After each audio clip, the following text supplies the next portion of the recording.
best basketball show on YouTube. It's Fluent and Chill with me, Anthony K from Sports Fluent, and Jermaine, J Dub, Chilltown Hoops. What's going on, man? Yo, it's basketball season, man. Let's do it. Oh, it's basketball season, and we're going to do, I like to go back and look at some old stuff, and then we're going to talk about some new stuff, because we're going to do the Score came out with the 5 most unbreakable NBA records. So we're going to talk about them, and we're going to pick which one might get broken.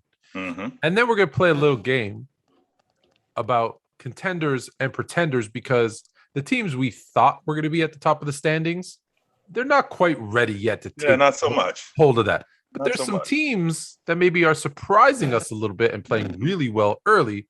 So we're going to find out who's for real and who's not.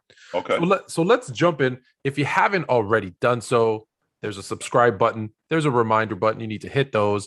You need to follow me, sports_fluent on IG, Twitter, and TikTok, and then Chilltown Hoops. Guys, subscribe and follow. That's all we ask. That's how you support us without giving us money. Now, if you want to give us money, hey, just let us know. We'll take it. So let's start. Let's dive in. So the Score, like I said, came out with 5 unbreakable records. I'm going to start with what they had as number 5, which actually might be the one that's the most hardest to break because of the way players play today. AC Green, 1,192 consecutive games played. I think that's 9 straight years of not missing a game. Now, I think that's either 9 or 10 straight years of not missing a game. 10 straight would have you at 820. Wow. So we're probably talking more like 13 seasons of never not missing a game. I'm coming to work every day for 13 straight years. Every day. Give me a break. That's it's funny. That's number 5, but let's be realistic with load management, with kind of the, there's no way. There's no way that's getting broken. Okay. Let's talk about AC Green. Not a lot of people know about AC Green.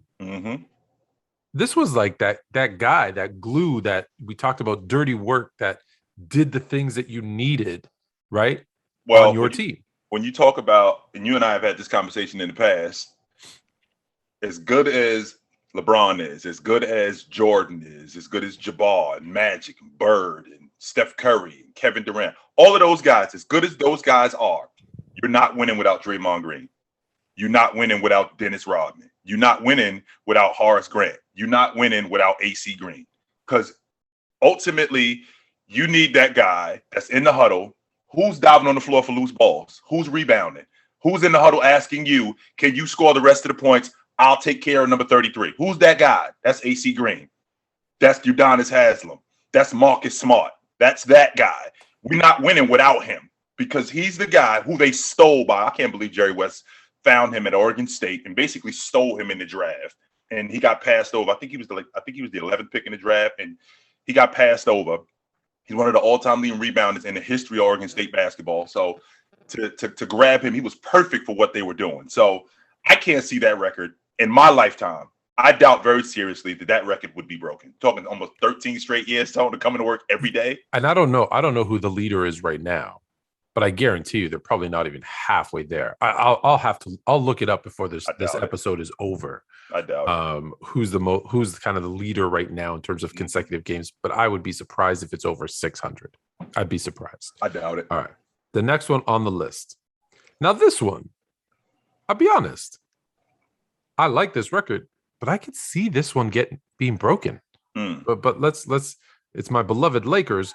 Most consecutive games won, 33. It was set in, the record has stood since 1972. That doesn't sound right. 33.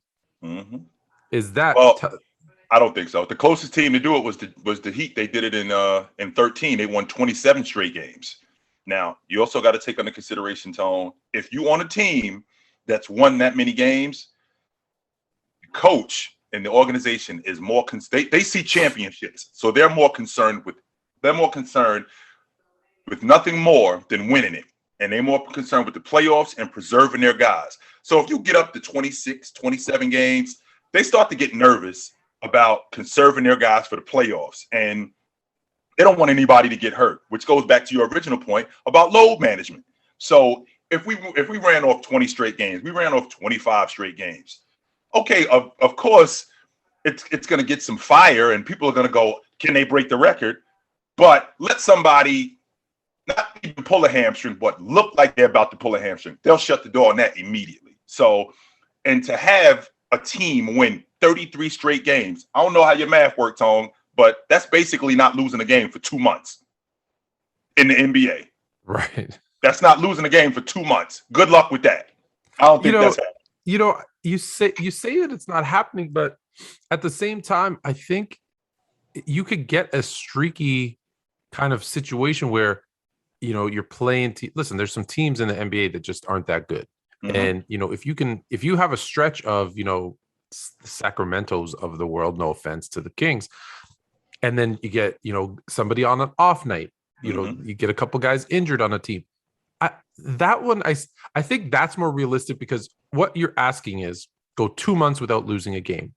That's a lot harder than go 13 years without missing a game, right? Like, if you just think about the scale of it, I'm not asking you to go undefeated for a season. I'm asking you to, hey, you're a veteran team. No, you're maybe not a veteran team, but your team that's been together, and you're just starting off the season. We've seen teams go on, 10, 15, 20 game streaks. So it's not. When you put it in that context, Tony, right? It does sound more realistic. It's more realistic. I'm not saying it's going to happen, because let's be honest. It does sound more realistic. Listen, it's been around for 50 years. It's been a record for 50 years for a reason. Right. But just think about this. You have a team that had lost 9 games in the whole entire regular season. So, there was probably some, I get it. There was some long streaks in there. So right. it's possible. It's possible. Well, what about your Raptors, Tone, who the Bulls win 72 games? I think they lost to Toronto twice. just once. Is it once? I knew they lost to them once. I knew they lost to them once, but the same thing with the Warriors. I mean, 73 games. And they didn't go on a 27-game win streak or a 29-game. But listen, let's use that game. That's a good example, right? Jordan played very limited minutes in that game. Yes, against the Raptors. They thought, here's the thing: if they wanted to break the streak, they would have to say, hey, we're not going to look at these guys as an expansion team. We're going to go out and play hard. And if they did, they win that game. Even though he played limited, I think he played like 25 minutes that game. I know a little bit about it because I was there. I still. You go back and look at the tape, I still argue, and not just because I like Jordan, but I still argue that Jordan hit that jumper at the end. He banked one off from the baseline. He banked one in, and they said it was after the buzzer. It looked like it was right before the buzzer to me. So even that, they actually even had a chance to win that game too. But all right, let's go to the next one. FYI, I'm having a heck of a time finding, because the best I can find right now, and don't quote me on this as fact, is that the most consecutive games played active NBA players is Gortat at 287 or Bismack Biyombo 271. That can't be updated. That can't be real. That can't. So wait on validation on that one. So let's go to the next one. Now this one, it's interesting because they put it on one player, and we know that this is a team thing. However, most championships won by a player. Obviously, Bill Russell, 11. A record that has stood since 1966. DC, unless Robert Horry comes out of retirement and joins the Lakers, there's no one even close. Like, of active players, I don't know if you know this. Of active players, do you know who's number 1 with most championships? Active players, number 1 with most championships. That's a good one. That's a really good one. Active players. I'm stumped. He's your guy. You have him number 1. It's not James. It is James. It is James with 4? With 4. Okay. Do you know who's number 2? That's what I'm saying. I'm thinking of a guy that's been sitting on somebody's bench. Been hanging around. Exactly. I'm thinking of a guy who's been sitting on somebody's bench. He's been hanging around. He's got like 5 or 6 championships. I'm gonna kill you with number 2. Who's active that has 3 championships? Who is active right now that has 3 championships? Let's see. James has 3 championships. James has 4. I'm sorry. James has 4. Steph Curry's got 3. Draymond's got 3. let's see here. Active. So we're talking over the last, like, this 15 years. The Warriors won a championship. The Heat have won the championship. Udonis Haslem. My favorite player, Patrick McCaw. This is why you can never judge people by how many titles they have. Patrick McCaw has 3 NBA titles because he won 2 with the Warriors, and then he went and he was on the Raptors 19 team. He was on that team, wasn't he? Yes, so he won the back-to-back with KD and the Warriors and Curry, and then he flipped to the Raptors and won. Udonis Haslem too, because he's still on the Heat right now. Right, he's still active. Yeah. So the highest active number, okay, is less than half. It's actually almost a third. Yes. Right. LeBron James would have to win 3 times, 4, 8, 12. Yeah. So he'd have to win 3 times more championship, and he's in his 18th season. 19. 19. Yeah, 19. So for him to catch Russell, he'd have to win a championship every year, 6 in a row, 7 in a row, and play until he's, I don't know, 50. No, not happening. Sorry. So the only way this happens, if someone new comes in who doesn't have a championship, and so we haven't even seen, there isn't even a player right now that has a chance. We haven't even met him yet. Yeah, nope. That's how unbreakable that record. But like I said, that is a bit of a team. Now it is a little bit different, right? I bring up Patrick McCaw, a bench player having 3 versus the best player on the team having 11 is a different conversation. All right. So I don't think that one's getting broken. I don't think so neither. 2 nights ago, maybe 3 nights ago, I don't remember the time, but this season the Bulls were playing the Raptors, and the Bulls, that they were 3-0. And DeMar DeRozan was back in Toronto. It was beautiful. Tears in our eyes, standing ovation. It was beautiful.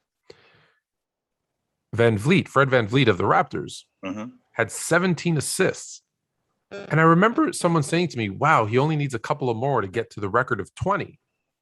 And I said, I don't think the record's 20. It is not 20. It is not 20. No, it's not. 30. Yes, Scotty Skiles, yes, sir. most assists in a single game. Orlando 30 Magic. assists. Orlando Magic, yes, sir. If you didn't know this, and I said, who do you think holds the assists in a game record?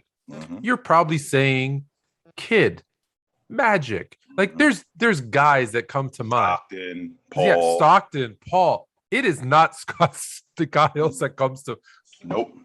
So how do you get 30 assists in a game?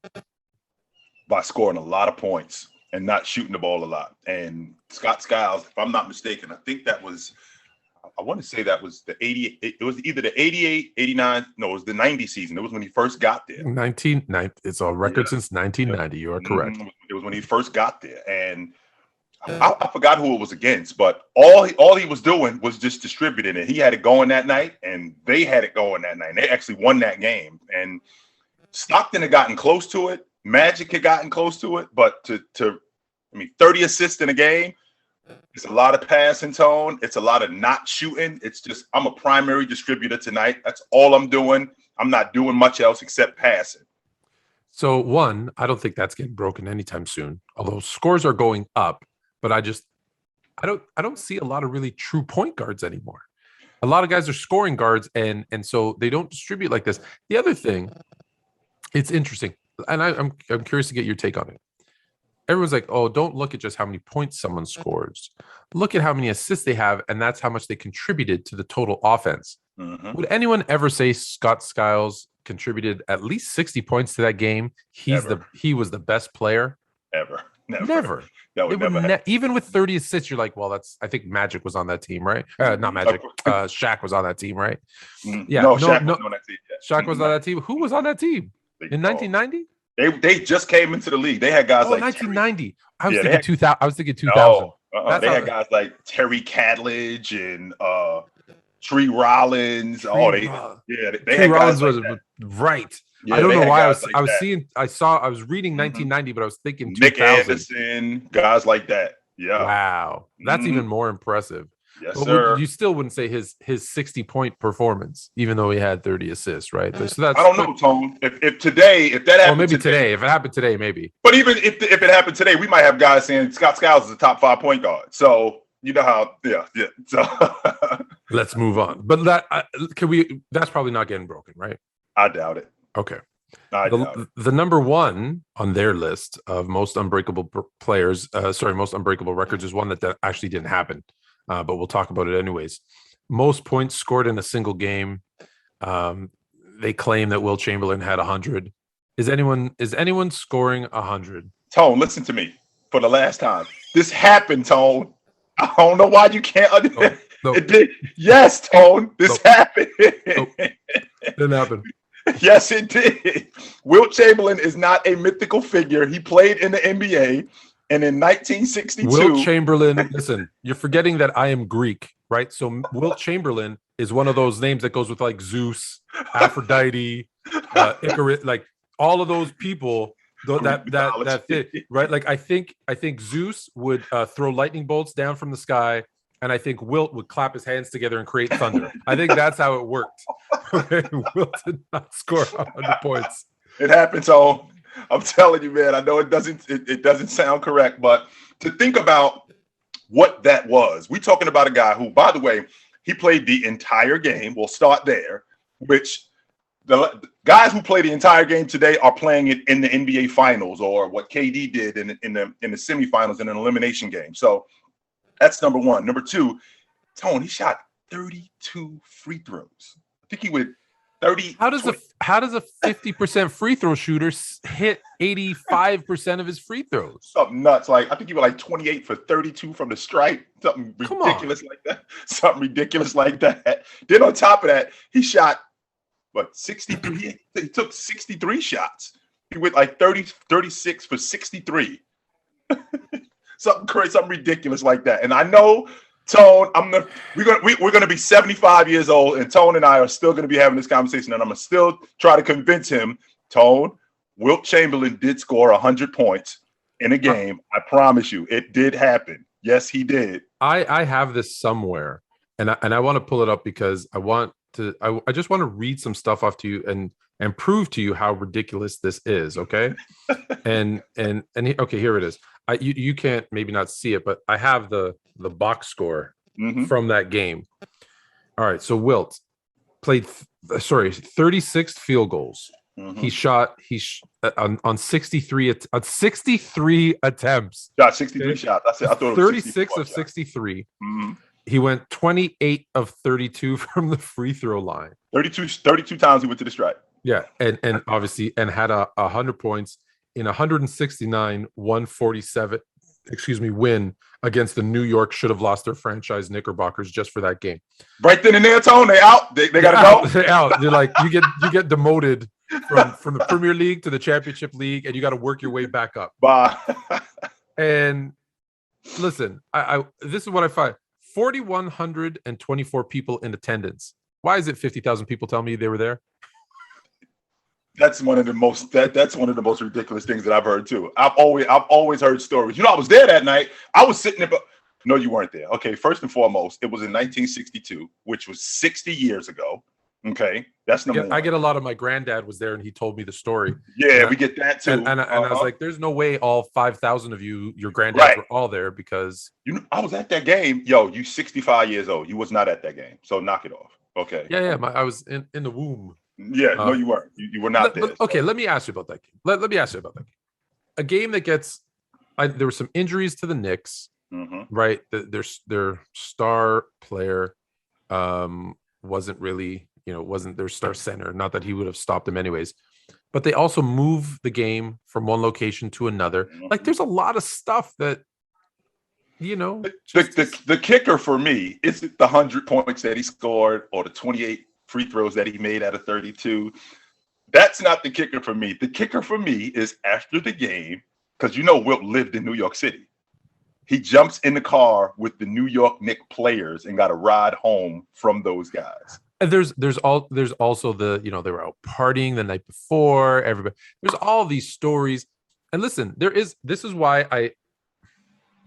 story out there from the scorekeepers who were just kind of saying, occasionally we just gave it to Wilt because we weren't paying attention. No, Tone, Tone, listen to me. Wilt scored 100 points in a game, and we're gonna be doing this when we're 70. I'm telling you that right now. Yeah, listen. I get it. Wilt scored 100. Zeus controls the lightning. Hades controls the seas. I get it. All right, it's all make it. I was told these stories as a kid, so I sure.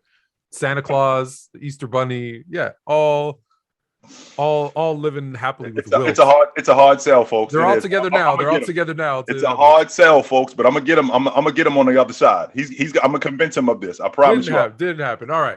So let's move to today. So those are we have fun with some of those records, and honestly, I don't think any of them will get broken.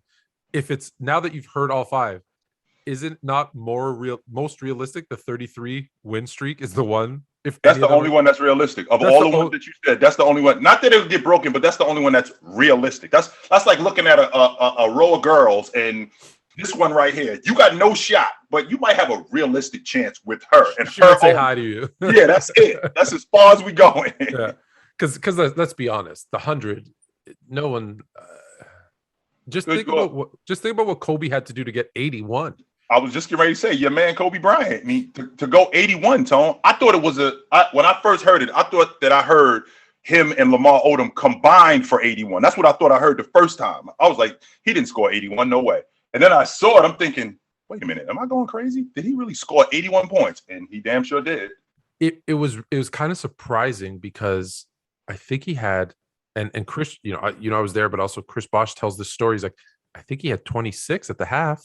Like it was like he was and the Raptors were up. The Raptors were up like 13 or 15 points. So there was no indication that this. And so think about that. I want to say it was 26. Correct me if I'm wrong. People in the comments, you can correct me. But if he had 26 at the half, I think that's true. 26, 55 in the second half. That's correct. That's correct. That's in. So technically, had he done that in both sides, that's 110. So there's but. How often does that happen? But okay. So let's go to contenders or pretenders. I'm going to spit out a name to you, a team that's doing better than we thought. Not to say we thought they were going to be trash. It's just they're doing better. The Chicago Bulls are 4-0. We had questions about their defense, but we knew offensively they'd be fine. But they've played, I believe, so they've played the Raptors, and I believe they've played Detroit twice. So we'll keep that in mind. Are the Bulls a contender in the Eastern Conference or a pretender? I don't know yet, Tone. It's still incomplete on these guys because they jumped out the box. The question that you and I had before the season started was, what were these guys going to be on defense? Last season, before they get DeMar DeRozan, before they get Lonzo Ball, I think they were ranked 14th in the league in defense, which is around average. Okay, fine. So now we get Lonzo Ball, who already is a solid, really good defender. So, and Vooch is a good defender too. They don't give him a lot of credit for that. But they've played some teams that aren't going to be very good, as opposed to Toronto. We haven't really seen them tested yet early. Like we've seen the Knicks tested. They had to see Boston. They had to see Philadelphia. We've seen the Lakers tested early. So I haven't seen Chicago tested yet.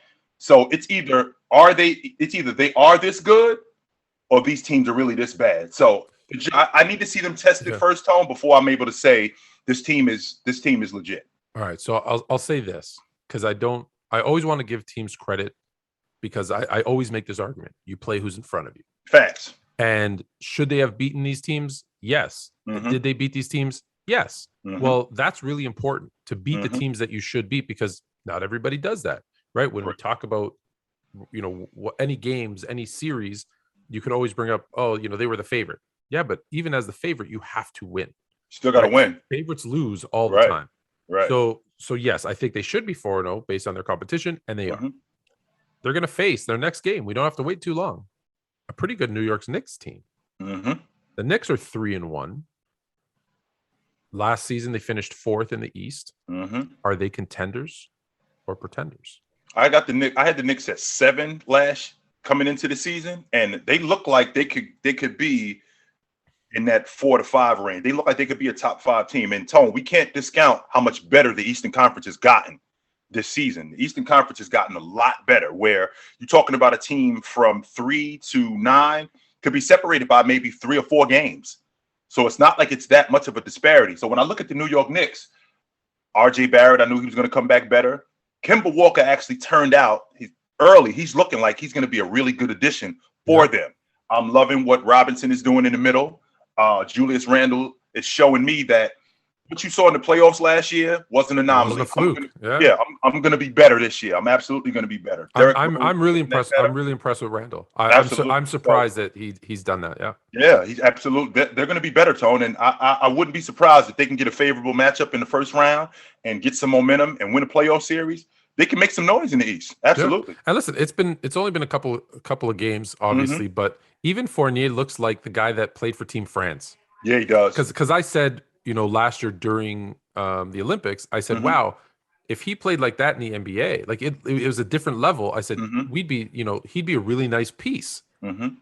And that's what he's shown so far, is that it's that guy, which I think is impressive for them too. It just helps. Any more players that you can get in. I think his first or second game, he had a nice game. And it's those kinds of games from those guys that will make the difference, because listen, the Randalls, the Walkers, those guys can't do it every night. And so if you can get some help from kind of those other places, it means a lot. I will tell you this though, Tone. Yes. With that Knick team, I look at that offense. That offense is very similar to what they ran when he was on that French national team. A lot of action, a lot of ball movement. It's very similar. So he fits that system. The signing kind of had people questioning it. Right. But now when you see it in kind of in practice, you're like, okay, now it makes sense. These guys still don't have their second best player. And yet the Golden State Warriors, with, let's be honest, one of the early candidates for MVP, Steph Curry, the Warriors, 4-0. He looks like, even when he has a bad game, he drops a 20-10-10 triple-double. Are the Warriors now contenders? I had them 5th, Tone, in the West before the season started. I had them right behind, and that was because of what the story was with Clay. And I'm looking at this group. Jordan Poole looks a lot better. Contrary to what people think, I love Andrew Wiggins. I may be a little bit disappointed in how his career turned out with the accolades, but he's 18 a night, Tone. Pencil him in for 18 a night. So I'm loving what he's doing for them. Draymond is the anchor on that group, and I don't think that I don't know if they could win it. I won't go that far. Even if they were to have Clay, I don't know if they can win it, because the West is also a monster. But I think that if they run up on Phoenix or somebody like that in round 1, they can get them. I absolutely think they can get them and make some noise in the West. Absolutely. I don't know if they can win it, but I do think that they can make a lot of noise in the Western Conference. I think the thing with Wiggins, I like Wiggins as what he's gonna be on the Warriors team, as that 4th option. Like, that's a pretty good 4th option. A guy who could drop, who's that athletic, who can play defense, who can drop 18 a night. That's a great 4th option. I think why people look at him and say, well, he was the 1st overall pick. He was traded for Kevin Love, which, helped the Cavaliers win a championship. There was expectations on him that, listen, he didn't live up to the expectations we put on him. We don't know what his mindset is. We don't know if he came into the league and said, no, I'm good. I expect to be a 18-6 guy. Like, that's my thing. We don't know him well enough to know what his mentality was. Right. The expectations that we had, okay, he didn't live up to those. But like I said, you put him on a Warriors team that ball spacing, movement, he's not expected to do anything great. He's the type of guy that will be on your team and help you win. Absolutely. If Clay comes back, I will say this: if Clay comes back and he's 90% of his former self, I think they do have a shot in the West. Because just think about it. You have is Curry the best player in the West? He's in the conversation, right? He's in the conversation. And Anthony then you add a guy. Yeah. Well, Anthony Davis went down last night. We'll see if he's. Oh, he all right. He's all right. Okay. Well, he's always seems to be going. Yeah, you know what it is with him. But like, let's be honest. Curry's in the conversation, right? For the best player in the West. So if you got the best player in the conference, and then you have pieces like Draymond, Wiggins, Poole, and then you bring in a guy like Clay. Now, again, that's why I say he needs to be Clay of old, who's just defense, can shoot threes, can light it up. What other team has an offense where you legit have 3 guys who could drop 20, 30? The Lakers. The Lakers don't, but as of right now, the Lakers look really inconsistent. I think that the Warriors, because I think for Clay this season, I think this is a transition season for Clay. I think Clay is the guy who he's got to prove that he can. We already know who Clay is in terms of his game. We already know that. If he could hold up, and I think next year, if he could get back to form, now we talking. But as of right now, I think that Clay is going to be the guy who, if he could just hold up and he could just give us whatever he can, it'll be a bonus. And so now, just if you think about it, right? If you just run down the list, and we're going to get back to contenders and pretenders in a second. But if I just go Western Conference, Utah is nice, but they don't have the firepower of the Warriors. No, they don't. Right, once Clay is back. Dallas, no. You know how I feel about Dallas. Me too. Minnesota, and I'm just going down the list of who the standings now. I get it. Denver. It depends when Murray gets back. Murray's still out. Well, the Lakers, we've said, are inconsistent. The Clippers are missing Kawhi. Sacramento is Sacramento. No. Portland, we've said, is long time done. They need to stick a stick of dynamite in there and just blow that thing up. Yep. Phoenix, okay, but still Phoenix. Who knows? Is the Aton contract thing, is that causing any issues there? We don't know. We don't have to worry about New Orleans, Houston, San Antonio, Oklahoma City. So really, like I said, there's 3 or 4 teams that are probably better teams today, but none of them can score with the Warriors. Right. Not one of them. Right. So, this was supposed to be the Lakers, year. They brought in everybody. They brought in the all-star team, and they were going to run away with it. Yep. Looked inconsistent. Russ has looked great. I think 33 the other night. But that's what I'm saying. Clay is that piece that if he comes back, and as I said, 90%, they have a legit shot at the West, which I would have not believed if you said that to me 2 years ago. I would have been like, no, the Warriors, their window's closed. Yeah. They're sticking their hand in there. They're not letting it close completely. I mean, his second best player out for 2 years. Absolutely. Yeah. I can get all right. So let's go. So I mentioned Utah in the West, who's also undefeated, 3-0. Are they the best team that no one talks about? They're always. Absolutely, Tone. They're always the best team that nobody talks about. You know how I feel about Rudy Gobert and Donovan Mitchell. I love that team. I think the problem that they had last year that they don't have this year, Mike Conley's healthy. If he could stay healthy, if he could stay healthy and be that primary distributor that he is and have Mitch play off the ball a little bit more, because I think that they have their wing players. I think they got their wing defenders. I like O'Neal as a wing defender. I'm loving Clarkson coming off the bench. I'm loving Ingles coming off the bench. I'm loving this unit, Tone. It's just the problem that we're having is they get some pretty bad matchups. Like I had last season, I thought that the Jazz, I think you and I had this conversation. I thought that the Jazz Clippers winner wins the Western Conference. And if Leonard doesn't get hurt, they beat Phoenix. I'm pretty confident in that. If he doesn't get hurt, I think that they beat Phoenix. And I think that the Jazz are a legit contender. I got them finishing in first place in the West. I can't argue any of those points because everything you meant was legit and true. And listen, that's why they brought Conley in, right? To be that guard, defender, distributor, kind of run the offense. So he's important. Look, I'm not going to compare him to Chris Paul, but they brought him in to kind of do the same thing that Chris Paul was brought in to do in Phoenix. Right? Get the younger guys, mature them, keep the offense flowing, keep everybody's kind of, be that guy to kind of that leader. The leader doesn't have to be. We always make this misconception that the leader of the team is the best player. And that's not true. It's not the best player. Conley is that's what he needs to do. And right. He needs to be healthy to do it. Okay. So I think we're on. So we talked about Chicago, Golden State, Utah, New York. The last one, because I know I think we agree Milwaukee's the legit one, right? Like I don't think we need to discuss them. So the other surprise team, and they just lost their first game to maybe the best player who's the worst executive in the history of basketball. The Charlotte Hornets are 3-1. Are they? I know you like their offseason kind of what they did. Are they contenders though, or pretenders? I think they're a few years away from challenging for the Eastern Conference Championship, but they are going to make some noise. And the linchpin on that team, Tone, is Gordon Hayward. If Gordon Hayward could stay healthy, because he was the difference last year in them making the playoffs, and then he ended up missing some time. And with him missing time, they ended up falling out of the mix. Miles Bridges clearly has shown that he's working on his game and he's gotten much better. I can go on and on because I'm developing a man crush on LaMelo Ball. Slowly but surely. Can I tell you something?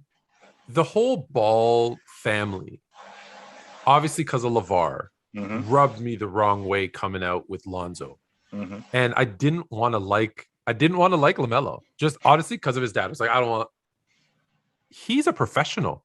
Like, they talk really, like, his teammates love him. There's no kind of he's this, arrogant, cocky. There's no. I don't hear any of that, which is just there's no bravado with him. There's no bravado with him. And with that being said, Tone, I think Jordan got it right. I think he got his franchise player with him, and it's now time to build around him.